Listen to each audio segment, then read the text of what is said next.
غصے کے حوالے سے یہ اصول سمجھ لیں کہ غصہ ہر انسان کے اندر موجود ہوتا ہے۔ غصہ ختم تو نہیں ہو سکتا مگر کنٹرول ہو سکتا ہے، اور غصے کو کنٹرول کرنے کا طریقہ نبی کریم صلی اللہ علیہ وسلم نے ہمیں سکھایا ہے۔ نبی کریم صلی اللہ علیہ وسلم نے غصے کو دور کرنے کے بہت سے طریقے بتائے۔ مثلا آپ صلی اللہ علیہ وسلم نے فرمایا کہ جب تم میں سے کسی کو غصہ آئے تو خاموش ہو جائے۔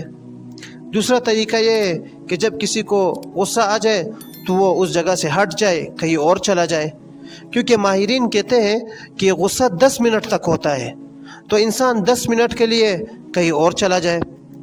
تیسرا طریقہ یہ ہے کہ جب انسان کو غصہ آئے تو وضو کر لے۔ چوتھا طریقہ یہ ہے کہ اعوذ باللہ من الشیطان الرجیم پڑھ لے۔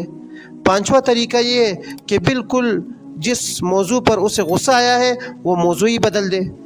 چھٹا طریقہ یہ ہے کہ پانی پی لے۔